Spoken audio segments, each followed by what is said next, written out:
মাঝখান থেকে তোমাকে উঠিয়ে নিয়ে চলে আসবে। এত গুলুগুলি করলে কি হবে? অসুবিধা হবে। এত কথা বললে হয়? গুলিয়ে দিয়ার ভিতরে যাই।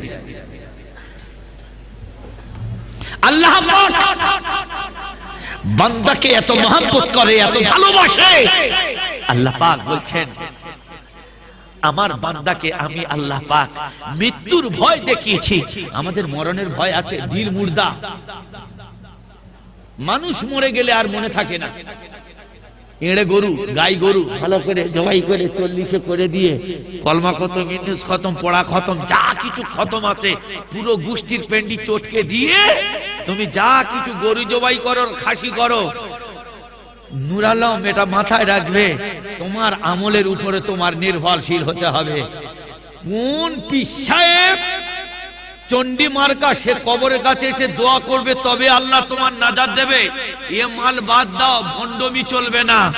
তোমার নিজের কোরআন খতম করে তুমি নিজে মরো। কারা কারা কোরআন শরীফ জানি হাত তুলি একবার ইনশাআল্লাহ।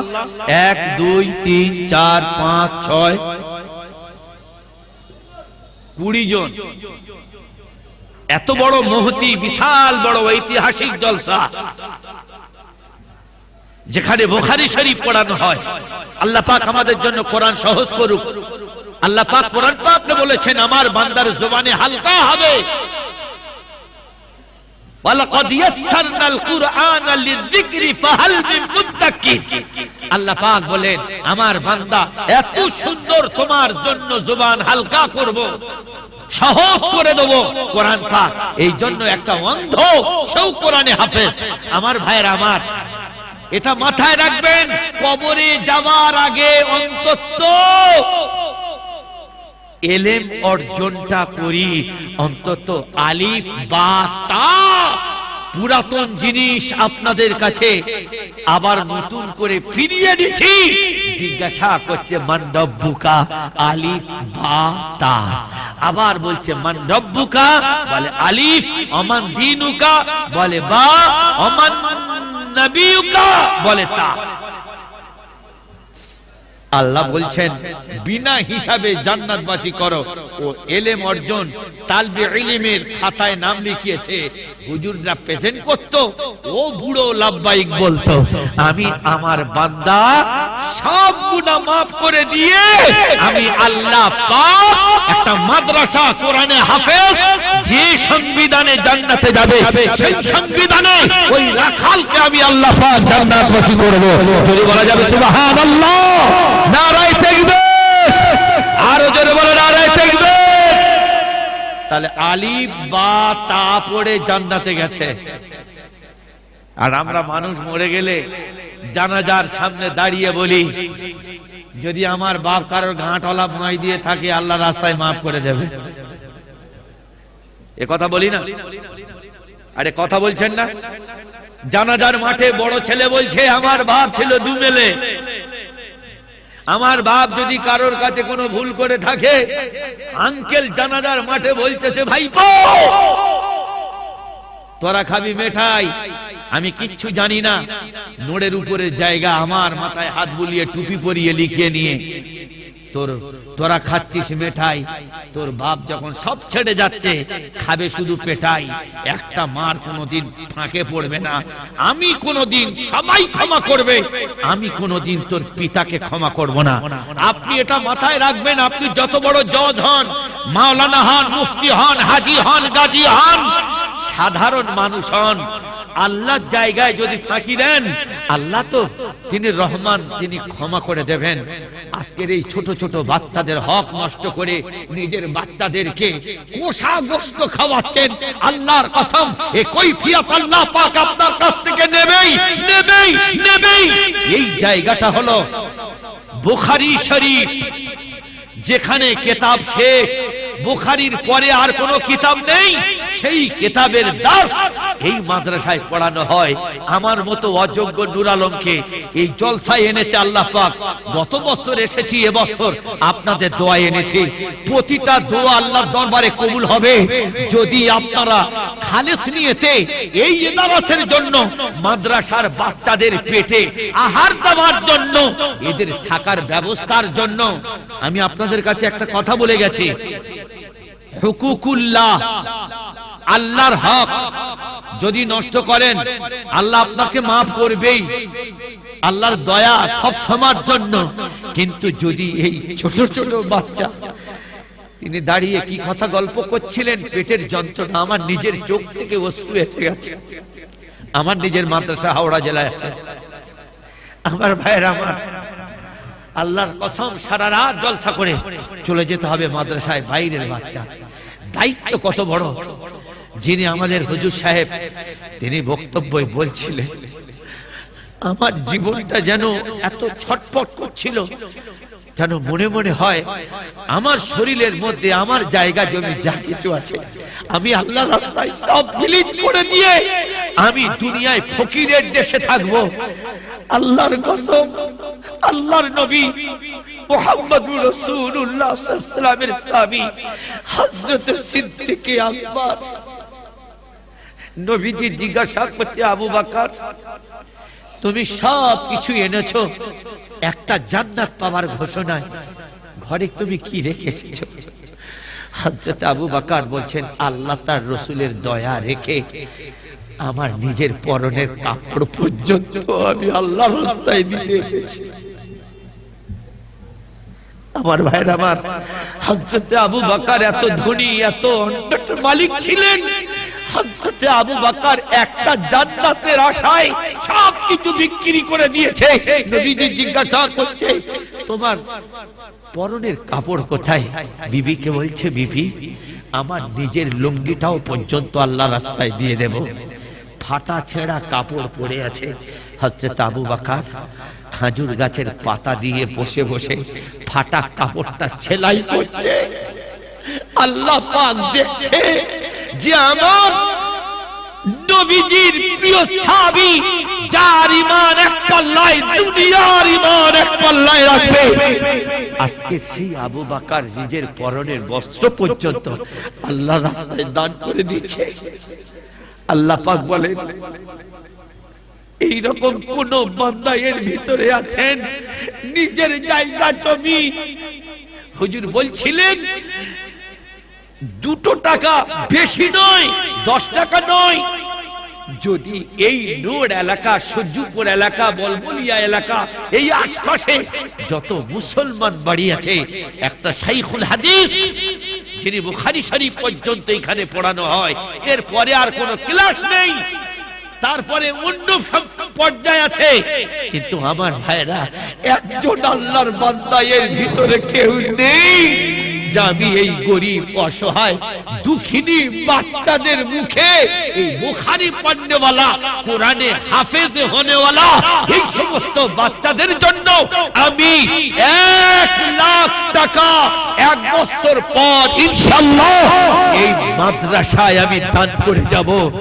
আমি আপনাকে বাই পেশার করছি না।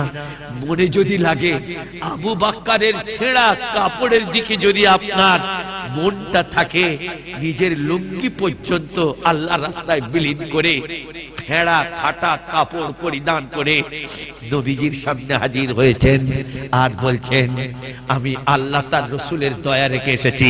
আমার ভাইয়ের, আমার কলিজার টুকরা বন্ধু, এই অসহায় মা ছেড়ে, বাবা ছেড়ে, থানা ছেড়ে, রাজ্য ছেড়ে আজকের যে আসাম, আমার পরশুদিন আসামেও জলসা আছে, এই সীমানা মালসা, তারপরের দিন আমি যাব আসাম, 15 দিন আসামে থাকবো ইনশাআল্লাহ সবরে।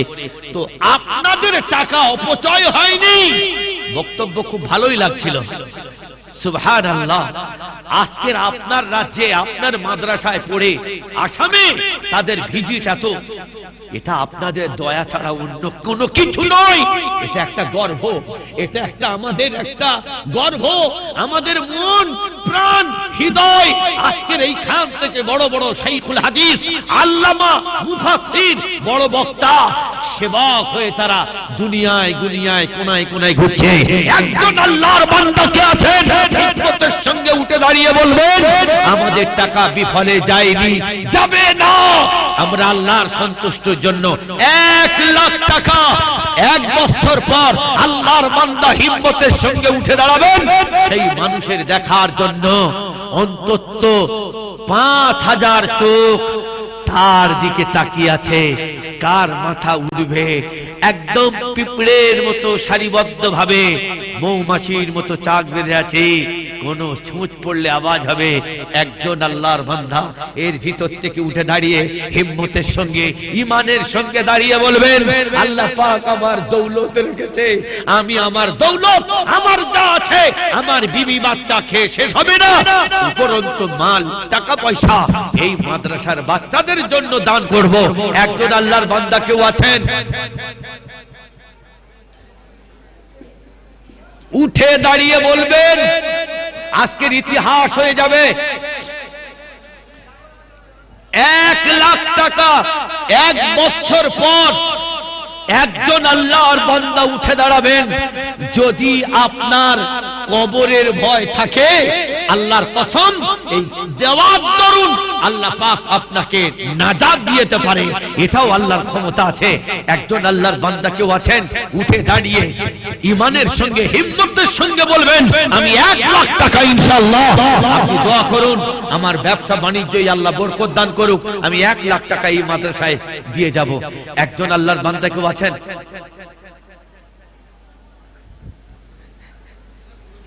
1 লাখ টাকা 50,000 টাকা অনেকজন আছে, কিন্তু আমি দেখাতে চেয়েছি আমার আল্লাহকে, যোগ আল্লাহ তুমি দেখো আজকের এই মাদ্রাসার জন্য তোমার বান্দা যথেষ্ট আল্লাহ পাক তুমি রেখেছো, তোমার ঘর সেবকের জন্য,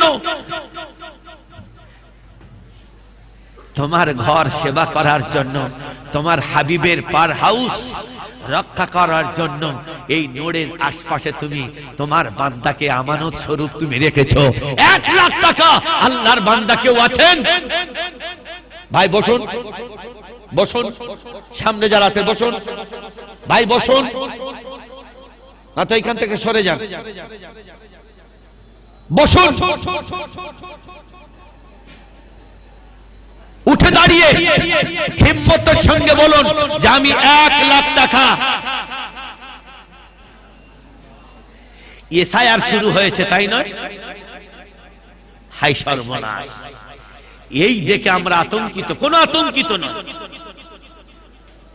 আদিবাসী আদি জন্ম আদম আলাইহিস সালাতু ওয়াস সালাম থেকে নিয়ে আমাদের এই জায়গায় আধিপত্য, কোনো ভয় টেনশন কোনো কিছু নয়।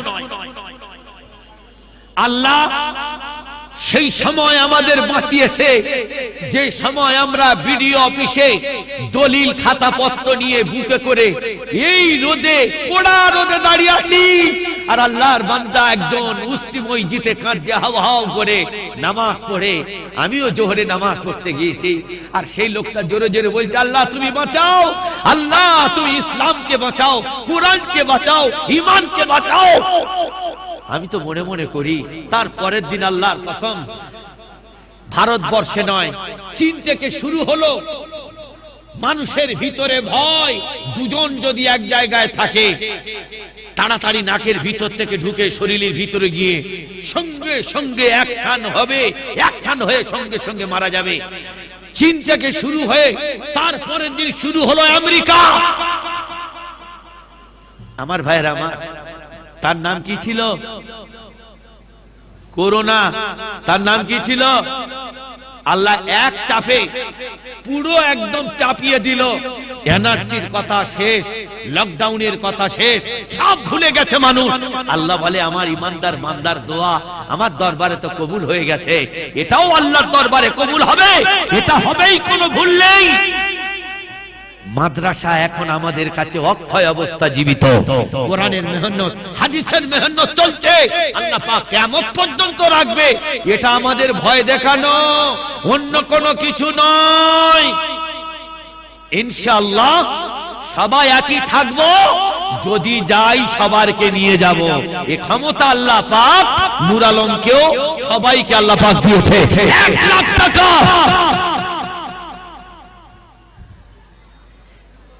কেউ আছেন আল্লাহর বান্দা? ভাই গেটের গাছটা পরিষ্কার করুন। ভলেন্টিয়ার ভাই যারা আছেন দয়া করে গেটের জায়গাটা পরিষ্কার করুন। 1 লাখ টাকা। এখানে ইমানদার, প্রথম ইমানদার, দ্বিতীয় ইমানদার, তৃতীয় ইমানদার, এখানে একটা পরিচয় হবে। সর্বপ্রথমে কে আছে 1 লাখ টাকা? 1 বছর সময় আপনার দেয়া হচ্ছে, 1 বছর 1 লাখ টাকা। দেখি কোন মায়ের নেক সন্তান আছেন, বাবা চলে গেছে, নিজের বাচ্চাও চলে গেছে, আমি বাবা হয়ে আমার বাচ্চার জানাজার নামাজ পড়েছি, কত শত প্রমাণ আছে। সে যদি বেঁচে থাকতো অনেক টাকা, লেখা পড়া, খাওয়া দাওয়া, ঘর, বিল্ডিং, বালাখানা, সে তো আর আমার কাছে দখল করতে আসবে না। অন্তত সেই টাকাটা গরিব বাচ্চাদের হাতে তুলে দিই। একজন আল্লাহর বান্দা কেউ আছেন 1 লাখ টাকা আছে? আল্লাহর বান্দা, আল্লাহর বান্দা যদি না থাকবে, এত বড় আয়োজন, এত বড় আলোড়ন কেনই বা এর প্রয়োজন? কিসের জন্য এত বড় জলসার, এত বড় মাদ্রাসা? যে মাছের স্বাদ বেশি সে পাকে লুকায় বেশি, যে মাছের স্বাদ নেই সে মাছ ভাসে বেশি। পাকাল মাছের স্বাদ বেশি না? স্বাদ বেশি নয়, পাকাল মাছের স্বাদ বেশি। ইলিশ মাছের স্বাদ বেশি না নেই? গভীর পানির নিচে থাকে। আল্লাহর ইমানদার বান্দাদেরকে আল্লাহ পাক সুযোগ দেয়, রহমতের হাওয়া ছেড়েছে। সমস্ত বান্দার কাছে আল্লাহ রহমতের ফেরেশতা এসে গেছে। কারোর হাত মাথায়, কারোর হাত পকেটে। কেউ চিন্তা করে রেখেছে 1 লাখ টাকা আমি দেবো, এই রকম আল্লাহর বান্দা আছে। তবে আল্লাহর ঘর এখনো দাঁড়িয়ে আছে। কোন ভাই আছেন? আর একজন শেষবারের মতো ভাই, যার মাথা উঁচু দেখবো তার কাছ থেকে আদায় করব। কিন্তু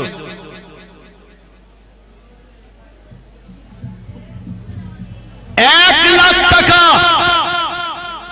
কোন ব্যবসাদার ভাই আছেন? যুবক, তরুণ, একজন হাত তুলে বলবেন যে হুজুর আমার নামটা আপনি খাতার কোণে লিখে রেখে দিন, আল্লাহ আপনাকে জান্নাত দেবে। এটা গ্যারান্টি, এটা মিথ্যা কথা নয়। আলহামদুলিল্লাহ। মাইকগুলো কি করছো?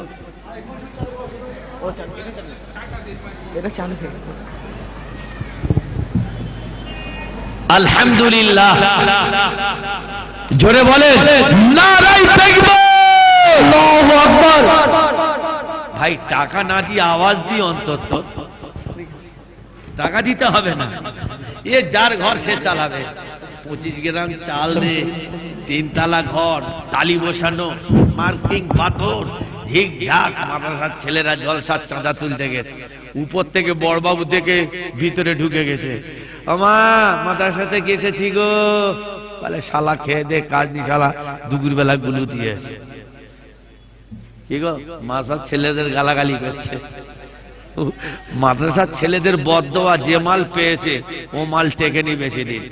এক একটা মাল আছে মাদ্রাসার বাচ্চাদের পুঁজে, এক একটা মাল আছে ওই রকম ছেঁচড়া মাল। 1 লাখ টাকা আল্লাহ পাক দিয়ে দিয়েছে। আল্লাহ বলেন বান্দা আমার কাছে যেটা চাও আমি আল্লাহ সেটাই দিই, আর যেটা চাইতে বাকি থাকে তার থেকে বেশিও পর্যন্ত তোমাদের দিয়ে দিই। বলে বলো নারায়ে তাকবীর, আলহামদুলিল্লাহ। আহারে সোনার ভাই কোথায় বসেছিলে আর থাকতে না পেরে বন্ধু 1 লাখ টাকা দিলে কবুল করো গো খোদা তুমি রহমান আর মাফ করে দিও খোদা বাড়ায়ো সম্মান কিয়ামতের মাঠে আল্লাহ পার করো তারে আর রোজা হাসর মাঠে আল্লাহ শান্তি দিও তারে সবাই বলেন আল্লাহুম্মা আমিন আল্লাহুম্মা আমিন দোয়া করি খোদা বেনামের তরে আর আমলনামা বড় করো শান্তি দিও তারে সবাই বলেন আল্লাহুম্মা আমিন নারায়ে তাকবীর আর জোরে বলো নারায়ে তাকবীর আল্লাহু আকবার আলহামদুলিল্লাহ আলহামদুলিল্লাহ আল্লাহর বান্দা 1 বছর পর দেবেন জনসমুদ্র এই জনসমুদ্রের মাঝখানে ইমানি পরীক্ষা আল্লাহ পাক 1 লাখ টাকা দিয়ে দিয়েছে 50,000 টাকাতে আছেন 1 বছর পর আপনি দেবেন কোন আল্লাহর দ্বিতীয় বান্দা আছেন যে আমি যুবক বেঁচে আছি আমার অনেক টাকা